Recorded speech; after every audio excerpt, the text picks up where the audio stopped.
Here's a little story.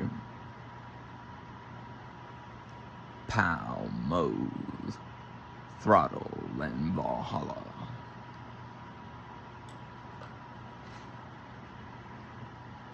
Pal Mothe wasn't the kind of outlaw you wrote folk songs about, no.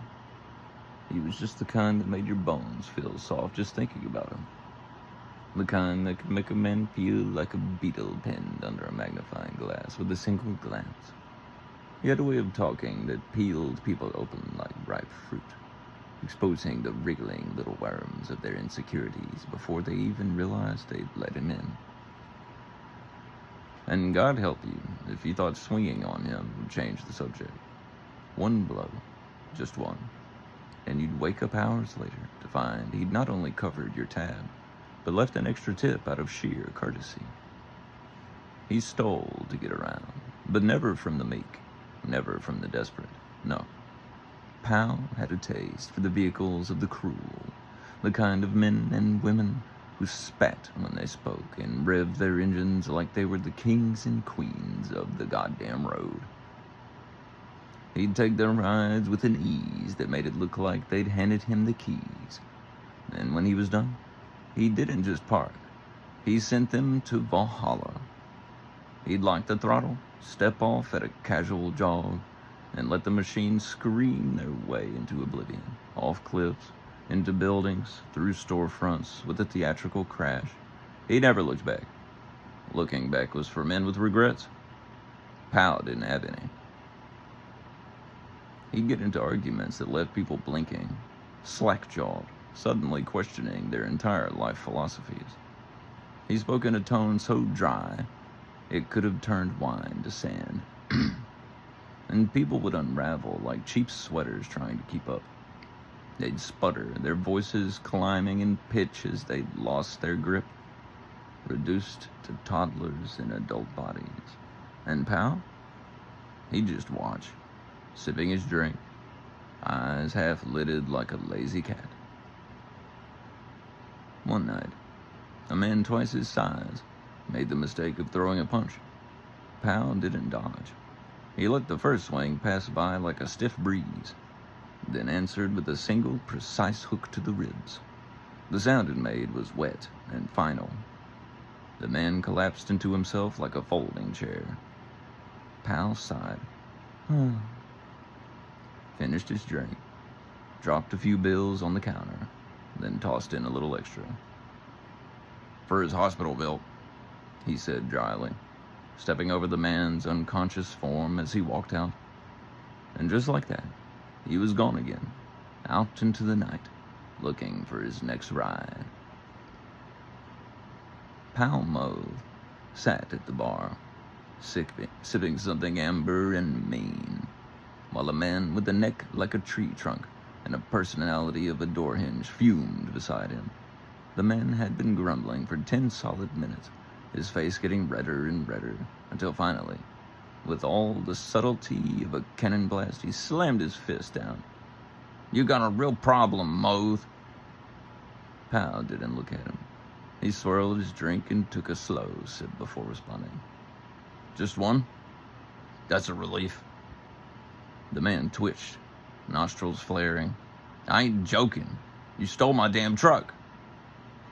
Pal finally turned his head, his expression one of mild boredom, like he was listening to someone explain the rules of a board game he had no intention of playing. "Stole implies permanence. I borrowed it. Then I sent it off to a higher calling." The man blinked. "You... what?" "It wanted to be free," Pal continued, with the gravitas of a prophet. "I simply gave it wings. Beautiful moment, really. The way it went off that bridge, tail lights glowing like 2 red suns, engine howling in righteous fury. Might have even shed a tear." "That was my truck!" The man's voice cracked like a teenage boy. "You sent it off a damn cliff, into the river. I had tools in there, you lunatic." Pal nodded, taking another sip. "Fish need tools too." The man's jaw worked like he was trying to chew air. What the hell are you even saying? Pal leaned in slightly, voice dropping to a whisper. I'm saying, maybe if you weren't such a terrible person, the universe wouldn't have chosen your truck for ascension. A vein pulsed dangerously in the man's forehead. His fingers twitched. A lesser man would have backed down. Pal, however, simply raised his glass and took a slow, unhurried sip. Then the man roared, swinging a meaty fist. Pal barely moved. He let the blow slide past his face like a lazy breeze. Then, without a single change in expression, he drove one fist into the man's gut. The sound the man made was something between a cough and a dying animal. His feet lifted off the ground for half a second before gravity reclaimed him, and he crumpled onto the bar floor like a dropped coat. Pal exhaled through his nose, finished his drink, and reached into his pocket. He dropped a few crisp bills onto the counter. For my tab, he said. Then he tossed in a little extra. And for his funeral, if he doesn't get back up. And with that, he walked out, already thinking about which poor bastard's vehicle he'd liberate next.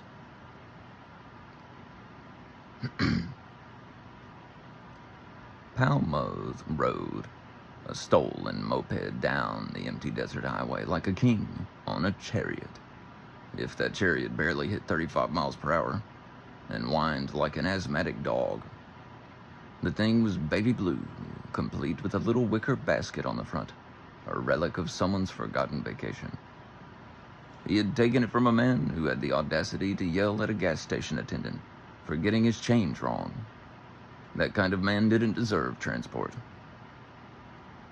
The desert stretched endlessly on either side, the road shimmering in the heat like it was about to melt right into the void. Somewhere along the line, the moped started making a noise, something between a death rattle and an aggressive cough. Pal sighed.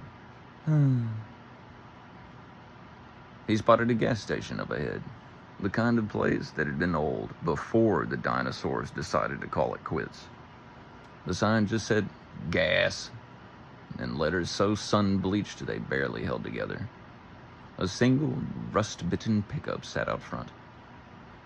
Pal pulled in. The moped sputtered to a spot. He kicked down the stand, stretched, and wandered inside, where the air smelled like burnt coffee and bad decisions. Behind the counter, an old man sat on a stool, chewing something, might have been gum or possibly just his own teeth.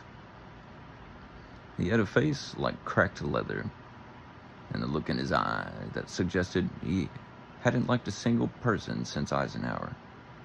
Pal strolled up to the counter, tapping the bell. It made a sad little ding. The old man didn't move. If you're here to rob me, get on with it. Pal blinked. That's an interesting greeting. The old man shrugged.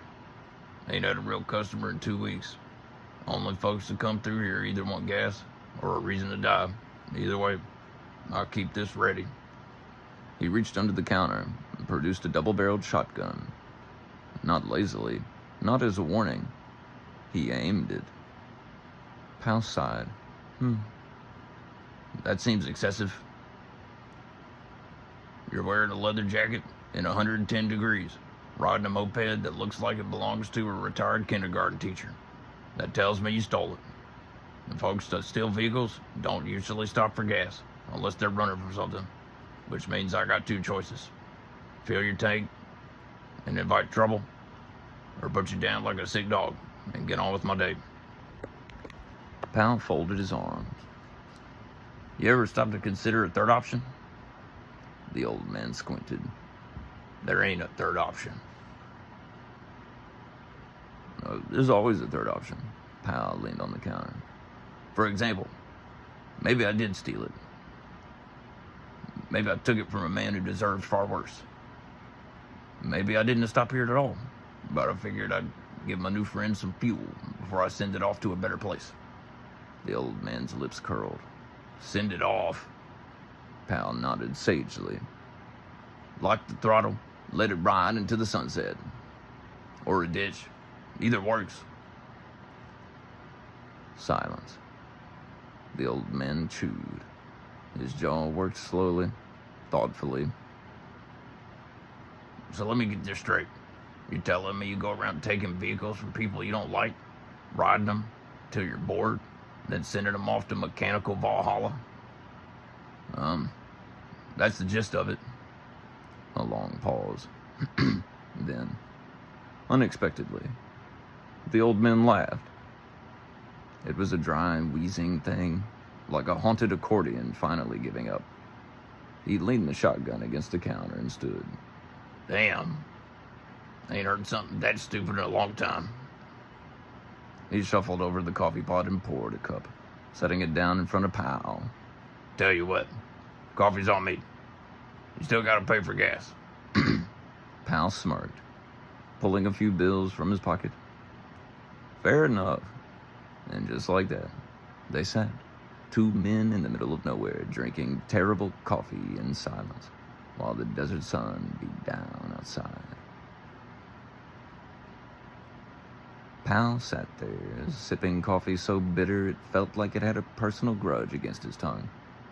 The old man, who had yet to offer his name, which Pal found charming in a rustic, probably buried bodies in a desert kind of way, watched him over the rim of his own mug, the shotgun now resting peacefully against the counter like an old dog. For a while, neither of them spoke. The only sounds were the slow tick of the ancient ceiling fan and the occasional creak of the moped outside, cooling in the heat. Then the old man finally muttered, So what's your plan? Pal arched a brow. My plan? You got gas now. You got your goofy little ride. What's next? Another Grand Theft adventure? Another Throttle to the Wind funeral? Pal swirled his cup, staring into it like it might give him an answer. I was thinking about heading south. I heard there's a fella down in Dust Creek who owns half the town. And got that way by squeezing folks till they had no choice but to hand over their land.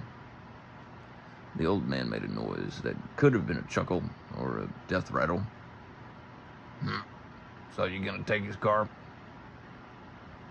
Or his motorcycle.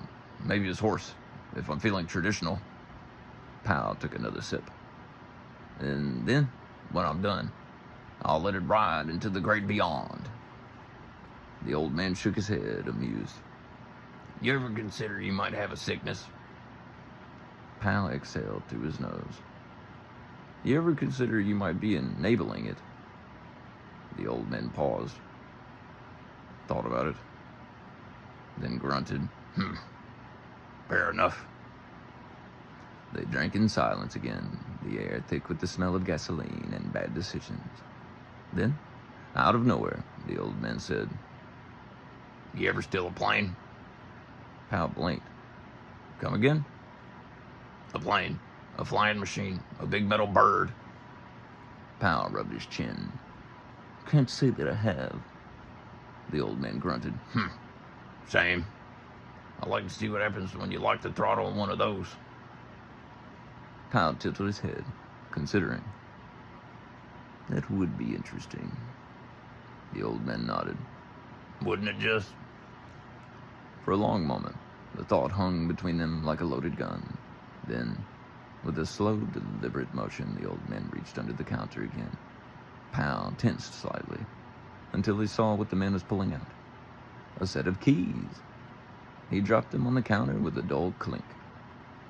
There's an airstrip 20 miles east. Buddy of mine keeps the crop duster there. Ain't much, but it flies. If you're real set on sending things off in style, well... Pal stared at the keys, then at the old man, then back at the keys. A slow, dangerous smile spread across his lips. Well, hell, Pal said, finishing his coffee and standing. Now you've really got me curious. He grabbed the keys, dropped a few more bills on the counter, and stepped out into the blinding heat. The moped would get him there. And when he was done with that, well, the sky was looking mighty inviting.